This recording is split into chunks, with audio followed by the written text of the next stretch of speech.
레리 리스본이라는 사람이 쓴 당신의 열심이 위험한 이유라는 책이 있습니다. 그 책에 이런 내용이 나오는데, 예수님께서 육신을 입은 하나님으로 나타나셨을 때 스스로 하나님을 가장 열성적인 추종자 그리고 옹호자라고 생각했던 사람들은 예수님에 대해서 방관했다. 예수님과 상관하고 싶어 하지 않았다. 그들은 예수님의 입을 닫으려고 했고, 그럴 수 없자 그들은 예수님을 죽였다. 이것은 분명 잘못된 열정이었다. 이 책에서 이야기하는 핵심은 성경에 나오는 사람들만 이런 종교주의적 함정에 빠지는 것이 아니라, 많은 사람들이 처음에는 순수한 마음으로 신앙생활을 했다가 점점 시간이 가면서 이런 종교적 함정에 빠질 가능성이 많다라고 이야기합니다. 종교적 함정에 빠지게 되면 결국 하나님 나라에 도움이 되는 것이 아니라 하나님 나라의 방해꾼이 된다는 것입니다. 이 책의 저자는 특별히 그런 사람, 특별한 사람만 그런 게 아니라 우리 모두가 그럴 위험에 놓여 있다라고 경고합니다. 그래서 그 책 부제목이 현대 바리새인 신앙생활에 대한 경고, 이게 부제목입니다. 우리가 읽은 본문에 바로 이런 대표적인 사람들이 나오는데 17절을 한번 읽어보겠습니다. 같이 읽습니다. 대제사장과 그와 함께 있는 사람, 즉 사두개인의 당파가 다 마음에 시기가 가득하여 일어나서, 바로 앞의 내용을 보면 사도를 통하여 성령의 엄청난 역사가 일어났습니다. 병든 사람들의 병이 치유되고, 또 귀신 들린 사람들이 귀신이 떠나가고, 심지어는 그 병든 사람들이 그 고침을 받기 위해서 이제 사도들이 지나가는 그 길 위에 병든 사람을 침대를 갖다 놓고 그림자만 비춰도 낫기를 소망하는 그런 일들이 일어났습니다.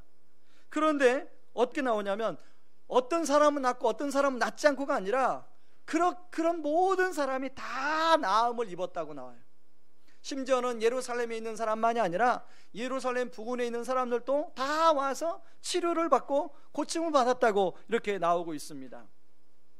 그러면 이런 성령님의 역사가 나타나게 되면 사실 많은 사람들이 그렇게 마음의 문이 열려지고, 또 많은 사람이 예수를 믿는 사람이 많아지는 건 아니겠습니까?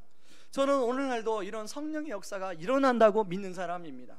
그런데요, 지난번에 얘기했지만 우리가 그 병 낫는 것에 포커스를 두면 안 돼요. 하나님께서 성령의 역사를 성령님이 필요해서 일으키는데 복음을 증거하기 위한 도구로 사용하고 있더라는 것입니다. 우리가 섬기고 협력하는 선교사님 중에 그 북동부 인도에 사역하시는 그 강남희 선교사님이라고 계십니다. 요즘에 카톡이 되니까요, 그 강남희 선교사님이 그 북동부 인도 밀림 지역에 있는데 그 밀림 지역에서 선교사 사관학교 사역을 합니다. 그런데 거기에서도 카톡을 해요. 필요할 때마다 기도 제목을 보내시는데, 이 선교사님이 밀림 지역을 다니다가 그 이제 어떤 마을에 이렇게 들어가면 그 귀신 들린 사람, 또 몸이 오랫동안 아픈 사람을 만납니다.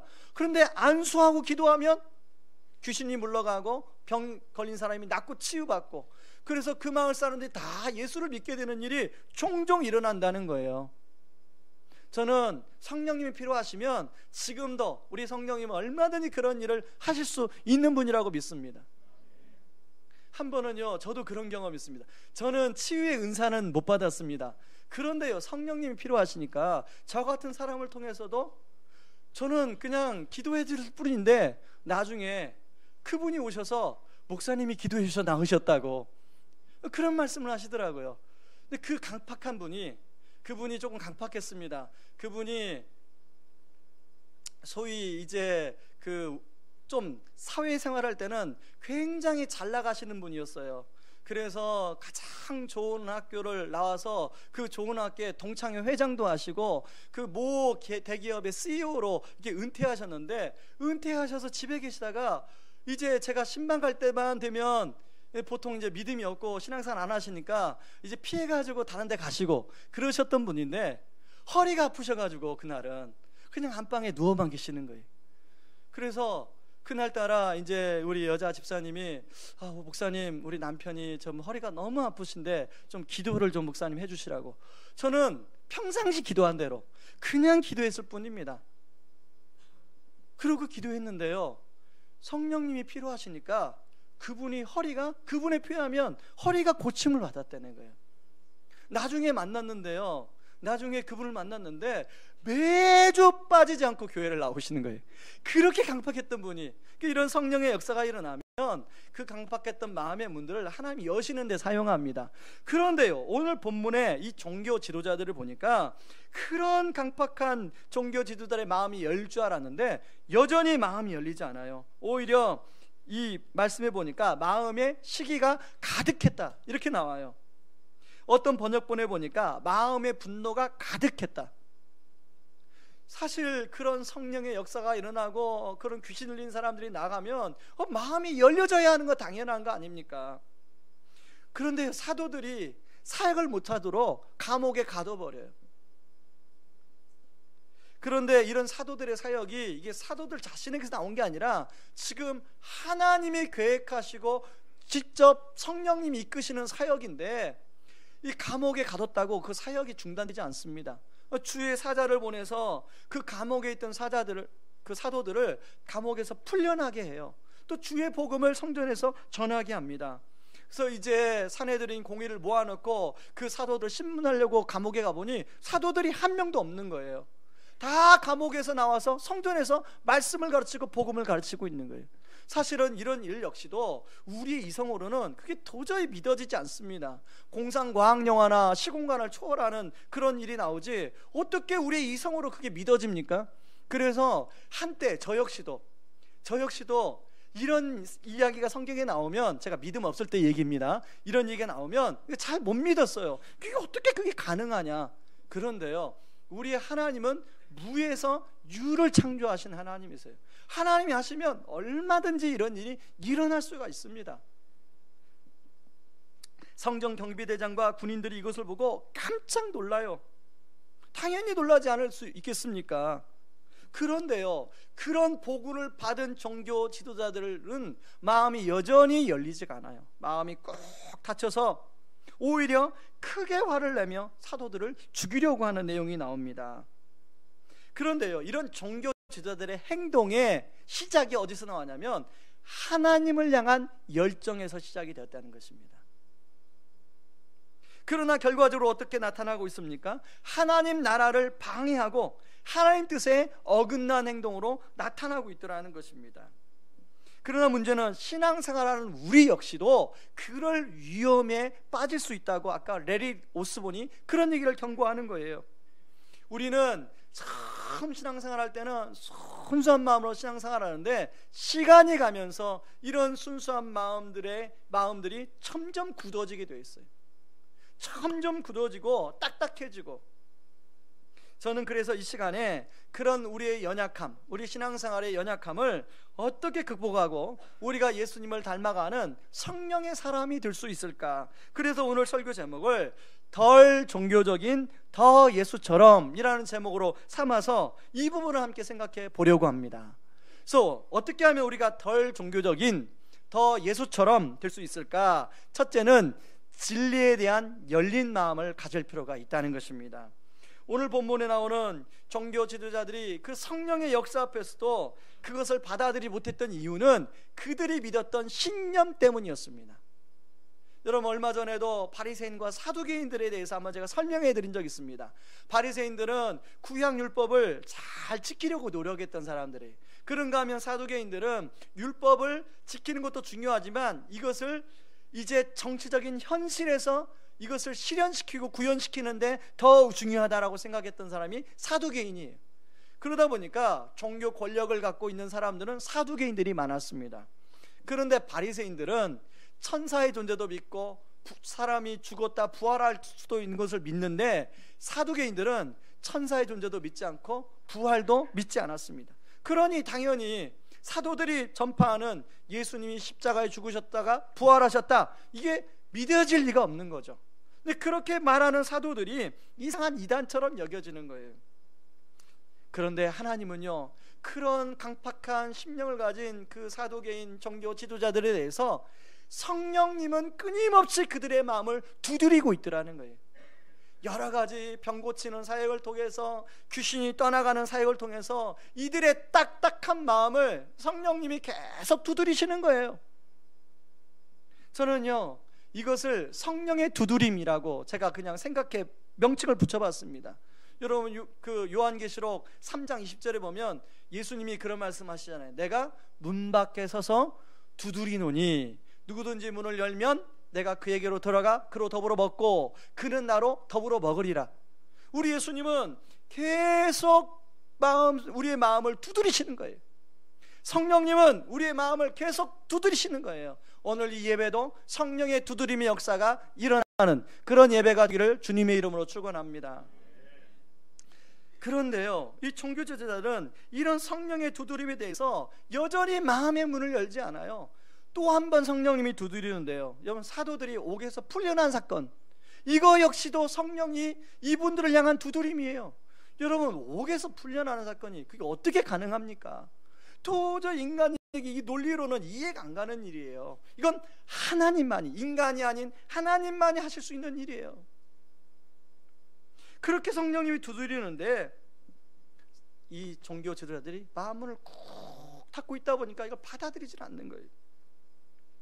그래서 하나님께서 아예 사도들의 입술을 통해서 이제 하나님의 마음을 전하고 있습니다. 그게 사도행전 5장 30절 31절이에요. 같이 한번 읽어보겠습니다. 너희가 나무에 달아 죽인 예수를 우리 조상의 하나님이 살리시고 이스라엘에게 회개함과 죄사함을 주시려고 그를 오른손으로 높이사 임금과 구주로 삼으셨느니라. 다시 말해서 그 성령님을 통해서 계속 두드리는 이유가 이스라엘에게 회개함과 죄사함을 주시려고 그런다는 거예요. 사실 우리 하나님은요, 온 우주를 다스리고 이제 마지막 종말의 때 심판주로 오실 그런 계획을 가지고 계시는 분이에요. 그럴 때 우리는 피조물이에요. 우리는 토기장이에 토기에 우리는 사실 불과한 사람들. 그렇기 때문에 하나님이 마음대로 심판해도 우리는 할 말을 없어요. 그런데 우리 하나님께서 그런 강팍한 심령도 사랑하시고 하나님이 계속 성령님을 통해서 두드리고 계시는 거예요. 왜요? 회개함과 죄사함을 주시려고. 저는 이것이 바로 이스라엘 백성들 향한 하나님의 배려라고 생각합니다. 사실 잘못된 곳에서 돌이키고 그리고 하나님께 돌아와 하나님의 그 은혜 안에 살도록 하시는 게 그게 하나님의 마음이에요. 여러분 우리가 자녀를 키우는 부모 입장에서 자녀가 잘못된 길로 가면 아무리 말을 해도 듣지 않아도 부모의 심정은요 끝까지 기다립니다. 그게 부모예요. 우리 하나님도 마찬가지입니다. 그런데 오늘 종교 지도자들의 반응이 어떻습니까? 하나님의 마음과 뜻을 알려고 하지도 않아요. 오히려 그렇게 말하는 사도들을 크게 노하고 그들을 죽이려고 하고 있습니다. 그런데 다행히 가말리엘의 중재로 사도들을 죽이지 않습니다. 가말리엘은 종교 지도자 중에서도 하나님의 뜻에 대해서 조금 마음이 열린 사람이에요. 여러분 38절 39절 말씀을 같이 한번 보겠습니다. 같이 읽습니다. 이제 내가 너에게 말하노니 이 사람들을 상관하지 말고 버려두라. 이 사상과 이 소행이 이 사람으로부터 났으면 무너질 것이요 만일 하나님께로부터 났으면 너희가 그들을 무너뜨릴 수 없겠고 도리어 하나님을 대적하는 자가 될까 하노라 하니.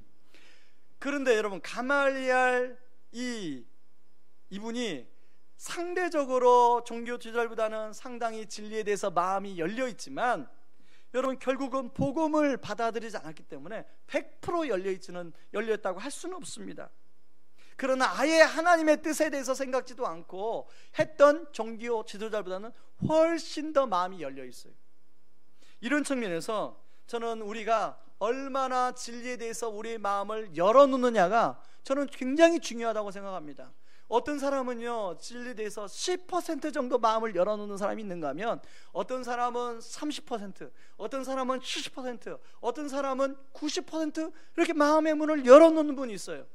근데 100% 열어놓는 분은 아마 제가 생각할 때는 그렇게 많지 않을 거예요. 왜냐하면 사람 안에는 다 나름대로 자기 생각이 있기 때문에 이게 진리에 대한 열린 마음과 내 생각이 어느 정도 일치가 돼야 이게 마음이 활짝 열리는 거지 이게 쉽지 않아요. 제가 경험상 그렇더라고요. 저는 우리 성도들이 그럼에도 불구하고 진리에 대해서 100% 마음이 열릴 수 있는 은혜가 있기를 주님의 이름으로 축원합니다. 저는요, 가정의 평화를 위해서 예배에 오시는 남성분들을 진짜 귀하게 생각합니다. 사실 믿음이 없는데요, 그 가정의 평화를 위해서, 아내를 사랑하기 위해서, 이렇게 말하면 잘 동의가 안 되죠. 잔소리를 듣지 않고 싶어서, 이렇게 말하면 이제 공감이 좀 되잖아요. 그러기 위해서 그 남편들이 그 주일날 이렇게 오는데, 여러분, 골프장에서 교회 생각하는 것보다도 교회에서 골프장 생각하는 게 훨씬 낫지 않습니까? 저는 훨씬 낫다고 생각합니다. 그러니까 그렇게 나와 주신 것만으로 정말로 감사하게 생각하셔야 돼요. 얼마나 그게, 만약에 여러분 보고요, 여러분 남편이 이제 불교를 믿는데 절에 간다고 생각할 때 따라오라고 생각해 보세요. 그게 얼마나 힘든 일이에요. 저는요, 우리 교회가 이제 남자 성도님들이 이렇게 열심히 봉사하는데, 그 열심히 봉사하는 남자 성도님들의 과거 경력을 보면요, 처음부터 열심히 믿은 분도 있지만 그분들처럼 처음에는 가정의 평화, 아니 잔소리를 피하기 위해서 그렇게 교회에 왔다가 점점 마음이 조금씩 열려서 믿음이 들어가신 그런 분들이 많이 계세요. 그런 분들이 많이 계세요. 그러기에 저는 아내분들에게 부탁합니다. 절대 그런 남편을 재촉하지 마시기 바랍니다. 아멘이 안 나오시네요. 다시 한번 아내들한테 부탁합니다. 절대로 그런 남편을 막 옆에서 막 강요하고 막 재촉하지 않길 바랍니다. 여러분, 제가 남자여서 아는데요, 남자들은 하고 싶어도 옆에서 막 하라고 하면 하기 싫은 게 남자예요. 대신, 여자도 그렇습니까? 대신 여러분 아내들이여, 남편을 위해서 기도해 주시기 바랍니다. 제가 그 만났던 성도님 한 예를 들겠습니다. 제가 그 전회 교회에서 첫 제자 훈련, 남자 제자 훈련을 하는데요, 한 집사님이 오셔서 목사님 제발 우리 남편 좀 제자 훈련에 좀 넣어 주십시오. 그래서 그분은 자격이 안 되는데 백으로 들어왔어요. 아래 백으로. 이제 세례 받은 지가 얼마 안 돼요. 어떻게 제자 훈련을 받겠습니까, 초신자가. 근데 아내가 우리 믿음 없는 남편을 어떻게든지 믿음을 하기 위해서 이제 이렇게 부탁을 해가지고, 남편이 동의했으니까 이제 제자 훈련에 들어오셨는데, 그 아내분이 그렇게 남편이 자기 사랑해서 자기 말을 들어줘서 자기 남편을 위해서 제가 무엇을 할 수 있을까를 생각하다가 1년 저녁 금식을 했어요. 놀라질 않으시네요. 매일 365일 매일 한 끼씩 저녁 금식. 다시 한번 안 놀라시네요. 그런데요, 제자훈련 끝나면 무슨 훈련이 있죠? 사역훈련이 있어요. 그 다음에 또 1년 금식을 했어요. 그 다음에는 자기 딸이 고3이에요. 또 1년 금식을 했어요. 제가 만났을 때는요, 아예 이분이 패턴이 돼 있더라. 하루에 딱 2끼만. 그런데 문제는 그 남편이 제자훈련을 받을 때 얼마나 은혜가, 그 한번 믿음이 들어가기 시작하니까 이 남편이 변화가 일어나기 시작하는데요, 놀라운 변화가 일어나요. 전에는 저한테 분명히 아내분이 그랬거든요. 목사님, 우리 남편요, 예전 교회 다닐 때는 목사님이 축도 하기 전에 그냥 나갔던 남편이에요. 그런데 그런 남편, 제가 볼 땐 그런 남편이 아니에요. 너무 마치 한 20년 30년 신앙생활 하신 남편처럼, 분처럼 믿음이 자라더라고요. 제자훈련 끝나고요, 주일학교 가서 섬기시는데, 주일학교 유년도 주일학교를 아마 지금까지도 섬기시고 있다는 얘기를 제가 들었어요. 너무나 열심히. 하나님의 은혜가 들어가니까, 그 누가 시킨다고 하는 일입니까? 은혜가 들어가니까 마음의 변화가 일어나는 거예요. 다시 한번 아내분들에게 부탁합니다. 아내분들이요, 남편을 재촉하지 마시기 바랍니다. 이렇게만 끝내면 우리 또 여자분들이 또 서운하잖아요. 그러니까 제가 이제 좀 매를 맞으려고 합니다. 한 번은요, 제가 하나님이 이제 가까이 있는 사람을 통해서 때로 말씀하실 때가 있는데, 한 번은 제가 굉장히 깊이 있는 깨달음을 가졌어요. 저 자신에 대해서. 제가 그동안에 가정을 이끌어오면서 잘못한 게 너무 많더라고요, 생각해 보니까. 그래서 일목 이제 좀 정리를 해가지고 분위기 좋을 때 집사람에게 제가 이야기를 했습니다. 여보, 내가 당신하고 결혼해서 지금까지 살아보는데 지금 좀 이런 부분을 내가 그동안에 잘못 생각한 것 같아 하고, 저는 쭉 이야기하고 마지막에 앞으로는 내가 당신 정말 이 부분에서 잘할게, 그렇게 이야기를 했더니 집사람의 대답이 진짜 기가 막혀요. 여보, 그런데 내가 결혼할 때부터 그 얘기 당신한테 했거든. 그러고 이제 제가 결혼하고 지금 몇 년이 흘렀나 보니까 10년이 흐른 거예요. 그러니까 저는 10년을 허송세월한 거죠. 아내의 이야기를 들었으면 10년을 감축할 수 있는데 10년을 허송세월한 거예요. 여러분, 혹시 여기 계신 남편분들이요, 아내분의 이야기를 아직까지도 안 듣고, 심지어는 이제 60, 70 넘어가셔서 아내분 얘기를 안 들으면요, 아내분들이 경고해요. 당신 늙으면 보자, 막 이렇게 막 경고해요. 요즘은 무섭잖아요. 나이 들어서 밥 안 해주면. 여러분, 때로는 아내분들의 이야기를 통해서 하나님 말씀하실 때가 있어요. 그걸 잘 듣고 수용할 때 가정이 행복해지는 줄 믿습니다. 어떻게 하면 우리가 덜 종교적인, 더 예수님처럼 될 것인가? 두 번째는 순종하는 마음이에요. 성탄절 저녁에 이제 우리 아이들을 모아놓고, 야, 오늘이 성탄절인데 성탄절이 어떤 날이니? 라고 물었어요. 그랬더니 예수님이 우리에게 오신 날이래요. 그 예수님이 우리에게 왜 오셨니? 라고 또 물었더니 우리를 죄에서 구원하시기 위해서 오셨다는 거예요. 그래서 제가 또 가만히 있겠습니까? 또 물었죠. 그러면 죄가 뭐라고 생각하니? 그랬더니요, 여러분, 저희 집에 아들만 셋이란 거 알죠? 그 중에 가장 대답을 잘 안 할 것 같은, 그런 질문에 대답을 잘 안 할 것 같은, 주위가 늘 선생님들한테 주위가 산만한 아이라고 지적된 아이가 둘째예요. 걔는 집에 들어오길 싫어해요. 놀길 좋아해서. 그런데 갑자기 그 둘째가, 아빠, 저 죄에 대해서 알아요, 그러는 거예요. 그래서 설명해 보라고 하니까, 죄는 화살이 날아가다가 관역을 벗어나는 것, 이게 죄라는 거예요. 야, 너 그거 어디서 들었니? 물어보니까 자기 중고등부 전도사님이 가르쳐줬다는 거예요. 저는 얘가 참 이해가 안 가요. 얘는 뭐 설교 말씀 들을 때 보면 맨날 옆에 친구하고 장난치고 이러는데 결정적인 얘기는 듣고 있는 거예요. 그래서 제가 물었습니다. 야, 화살이 왜 마음대로 관역을 벗어나니? 그랬더니 화살이요, 자기 마음대로 날아가고 싶어서요. 그래서 제가 그 말을 딱 받아서, 야, 죄는 그런 거야. 죄는 하나님 뜻과는 상관없이 자기 마음대로 살아가는 인생, 자기 마음대로 살아가는 것, 이게 죄야. 이게 바로 원죄야 라고 제가 얘기를 해줬습니다. 이것 때문에 예수님이 오신 거야. 여러분, 우리 어린아이들, 아기 이제 갓난아기 막 태어나서 그 아이한테 누가 어떤 자기 고집에 대해서 교육을 시키지 않았을 텐데, 저도 우리 집 새아이를 키우다 보니까요, 이 꼬맹이가, 이 애기가 젖병을 딱 물리면요, 자기 고집이 있어요. 혹시 여러분 부모님들 그 애한테 태어날 때부터 그런 교육 시키신 적 있으십니까? 그게 원죄예요. 자기 고집, 자기 마음대로 하고 싶은 거. 그런데 이게 나이가 들다 보니까 점점 그런 게 더 강화되는 거예요.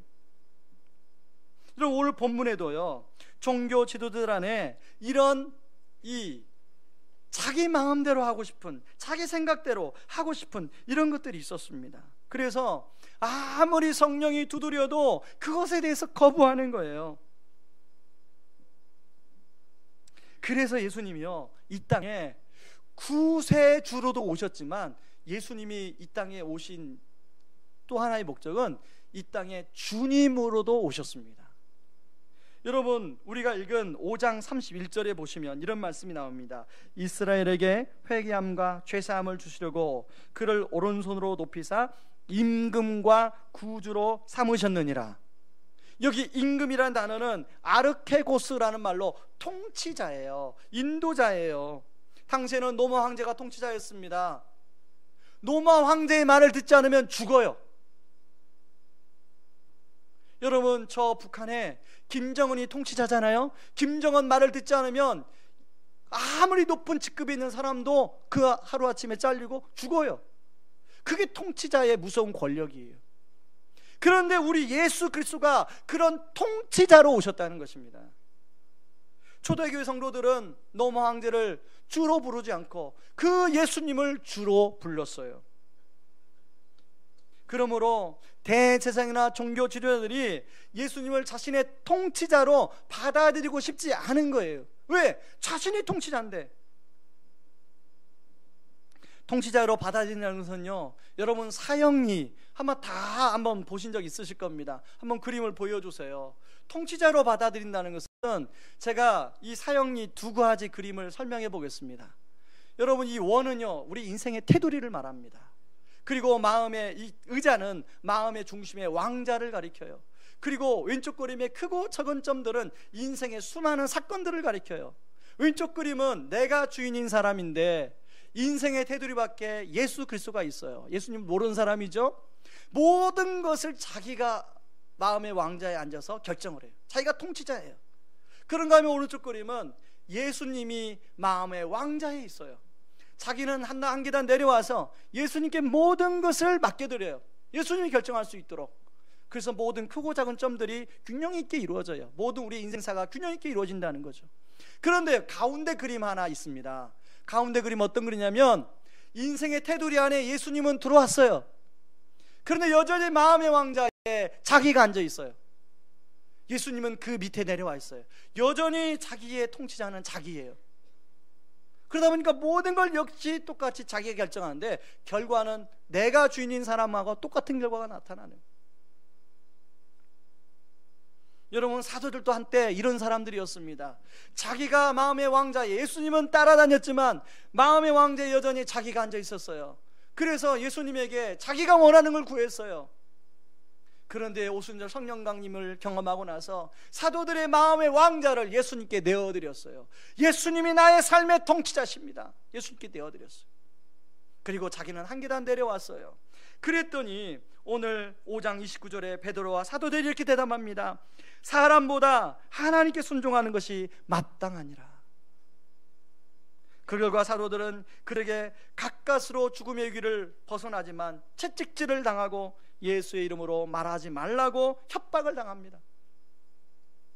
그러나 그럼에도 불구하고 그런 사도들은 그런 위협과 협박에 흔들리지 아니하고 담대히 복음을 전해요. 특별히 41절과 42절 말씀을 보시기 바랍니다. 같이 한번 읽어보겠습니다. 사도들은 그 이름을 위하여 공회 앞을 떠나니라. 그들이 날마다 성전에 있든지 집에 있든지 예수는 그리스도라고 가르치기와 전도하기를 그치지 아니하니라. 어제 이 말씀을 준비하는데 이 41절 42절 말씀 앞에서 한참 진도가 안 나가는 거예요. 제 안에 이런 질문이 떠올랐습니다. 저는 과연 예수 그리스도와 복음을 하여 능력을 받는 것을 기뻐하게 생각하는가? 그리고 올해 과연 저는 주님을 위해 능력받는 삶을 살았는가? 질문을 스스로 던져보면서 너무 부끄러운 생각이 들었어요. 과연 내일 이 말씀을 가지고 성도들 앞에 어떻게 설교할 것인가? 여러분, 능력이라는 단어를 다른 말로 바꾸면 손해, 따돌림, 피해라는 단어로 바꿔볼 수 있을 것입니다. 저와 여러분은 복음과 주님을 위하여 그런 능력받는 삶을 사셨습니까? 능력받는 삶을 기뻐하고 있습니까? 손해에도 불구하고 기꺼이 하나님 뜻에 순종하려고 하고 있습니까? 더 예수처럼 된다는 것은 주님을 위해 그분의 통치를 받기 위해서 순종하기 위해서 손해를 보고 피해를 보고 불이익을 당한다 하더라도 기꺼이 순종의 길을 가는 것을 말합니다. 카일 아이들먼의 팬인가 제자인가 라는 책이 한때 한국교회의 베스트셀러가 된 적이 있습니다. 어제 이 말씀을 준비하다가 이 책이 책꽂이에 보여서 다시 이 책을 꺼내봤습니다.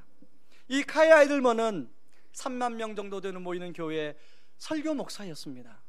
그런데 어느 날 요한복음 6장을 말씀을 묵상하다가 카일 아들머니 그런 고백을 하게 됩니다. 내가 주님을 제자로 따라가는 줄 알았는데 내가 주님을 제자로 쫓은 게 아니라 팬으로 그동안에 따라왔다. 그리고 하나님 앞에 절규를 합니다. 하나님, 제가 이제까지 주님을 제자로 쫓지 못하고 팬으로 쫓았습니다. 이제 주님을 참된 제자로 쫓겠습니다. 그리고 그 책을 쓰게 된 동기도 그렇게 깨닫고 나서 주변을 돌아보니까 많은 사람들이 제자로 따라가는데 팬처럼 주님을 따라가는 것을 보고 그런 사람들을 동기부여하기 위해서 그 책을 저술을 했다고 합니다. 이 책의 내용에 보면 자신이 팬인가 제자인가를 점검하기 위한 질문 중에 하나로 예수님을 따르기 위해 어떤 손해를 보고 있는가, 이 질문을 던지고 있습니다. 진짜 제자는 말로만 하는 것이 아니라 주님을 위해 기꺼이 비싼 대가를 지불하는 것이다. 여러분, 2014년 마지막 주일 우리가 예배를 드립니다. 이제 다음 주면 2015년 또 신년 예배를 우리가 드리게 될 것입니다. 올 한 해 우리가 주님을 따라가는 팬으로 살았습니까? 아니면 제자로 살았습니까? 그렇다면 2015년 우리가 어떻게 살겠습니까?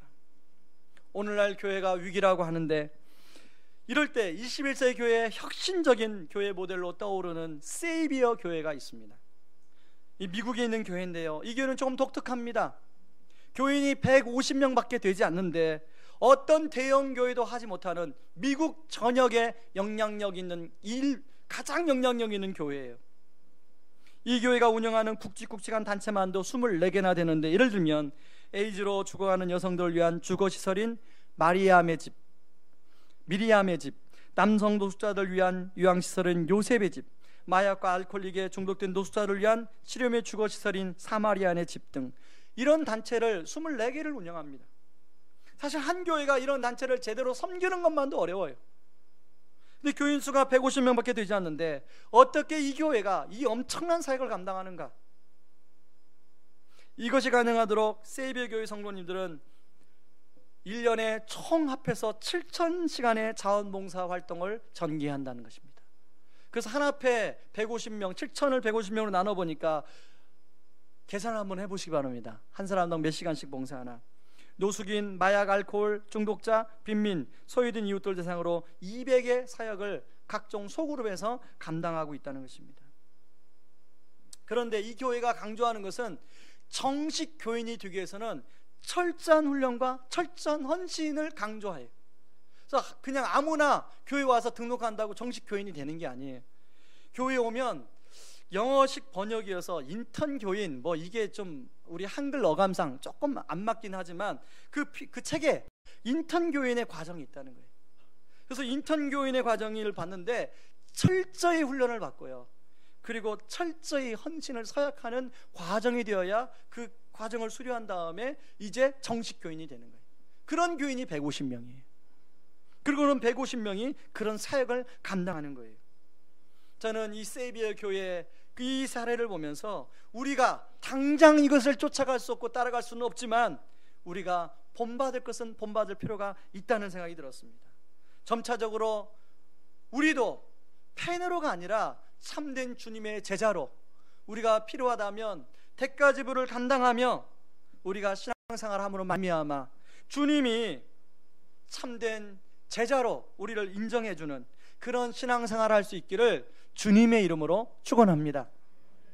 우리 이 시간에 같이 찬양하고 좀 기도하길 원합니다. 십자가의 길, 순교자의 삶.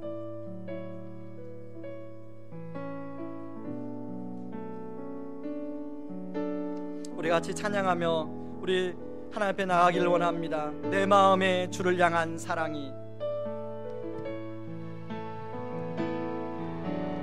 내 마음에 주를 향한 사랑이, 나의 말엔 주가 주신 진리로, 나의 말엔 주가 주신 진리로, 나의 눈에 주의 눈물 채워주소서, 나의 눈엔 주의 눈물 채워주소서. 내 입술에 찬양의 향기가,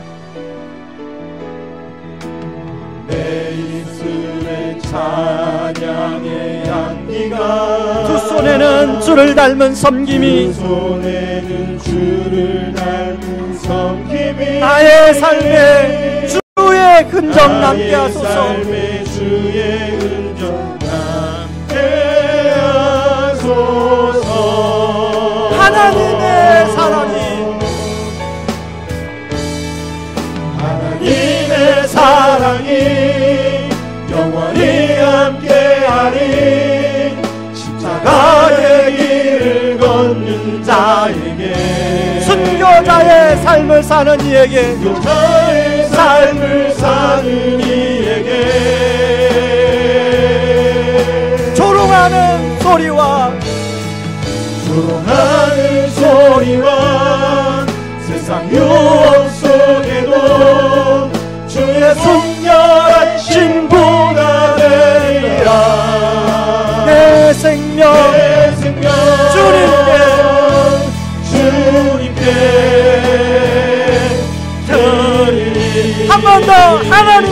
사랑이 하나님의 사랑이 영원히 함께하니 십자가의 길을 걷는 자에게 순교자의 삶을 사는 이에게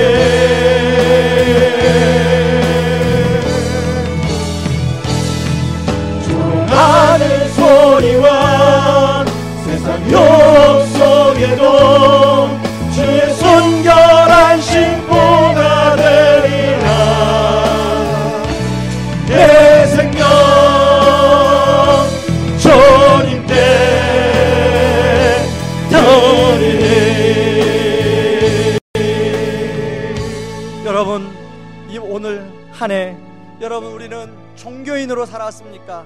하나님은 예수님을 닮아가는 제자로 살았습니까? 여러분 우리는 팬으로 살았습니까? 아니면 주님의 제자로 살았습니까? 하나님 아버지, 이 시간에 기도합니다. 하나님, 저의 잘못된 삶, 우리의 잘못된 삶을 용서하여 주시고 하나님, 팬이 아닌 제자로 주님을 쫓아가게 하여 주시옵소서. 하나님, 진리에 대한 더 열린 마음으로 하나님 앞에 나가게 하여 주옵소서. 우리 같이 한번 기도하며 나가길 원합니다. 기도하겠습니다. 고마우신 하나님 아버지, 고맙고 감사합니다. 하나님,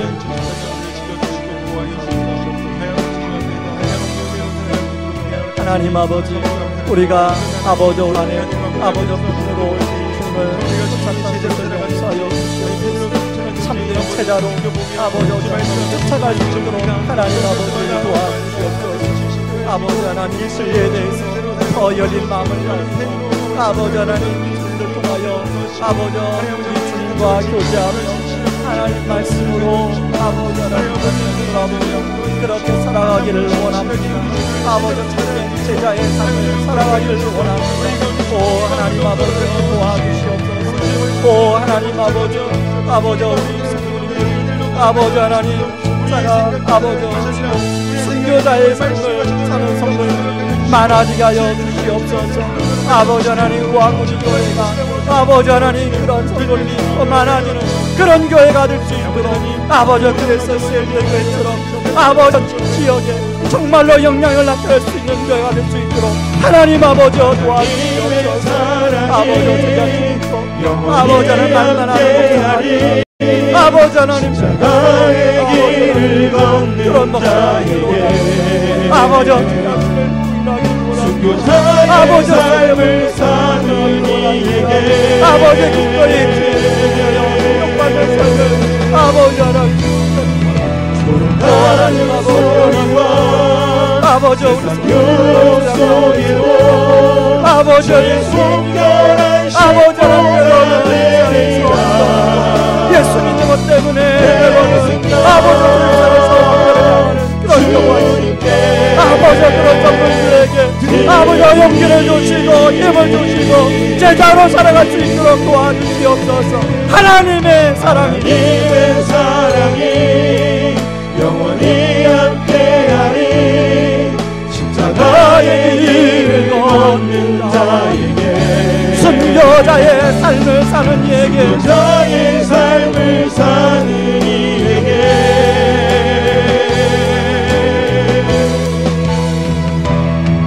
조롱하는 소리와 세상 유혹 속에도 주의 순결한 신부가 되리라. 내 생명 주님께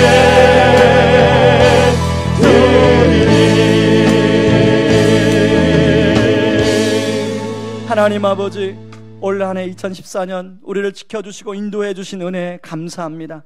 그러나 오늘 말씀이 비추어서 하나님, 우리가 진리에 대해서 얼마나 열린 마음으로 아버지 하나님을 사랑하고 말씀을 대했고 우리 주님과 교제했는지 하나님 돌이켜 보기를 원합니다. 2015년에는 하나님 진리에 대한 더 열린 마음으로 다가가게 도와주시고 하나님, 우리가 더 진리를 받아들일 수 있도록 도와주시옵소서. 하나님, 팬으로가 아니라 주님의 제자로 우리가 살아가기를 원합니다. 2014년에 우리가 미흡한 부분이 많이 있었는데 하나님, 2015년에 더 주님을 닮아가는 그런 더 예수처럼 되는 참된 제자의 삶을 살아가는 우리 모든 성도님들 되게 하여 주옵소서. 예수님 이름으로 기도하옵나이다. 아멘. 우리 다 같이 일어나서 우리 찬송가 430장입니다. 우리 1절과 2절 우리 부르고 축도로 예배를 마치겠습니다.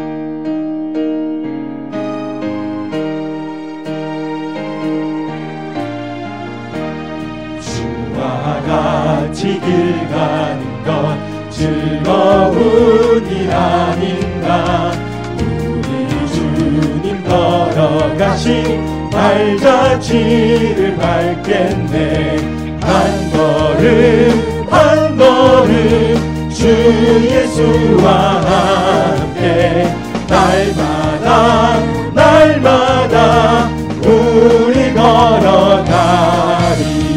어린아이 같은 우리 미련하고 약하나 주의 손에 이끌리어 생명길로 가겠네. 한 걸음 한 걸음 주 예수와 함께 날마다 날마다 우리 걸어가리. 한 걸음 한 걸음 주 예수와 함께 날마다 날마다 우리 걸어가리.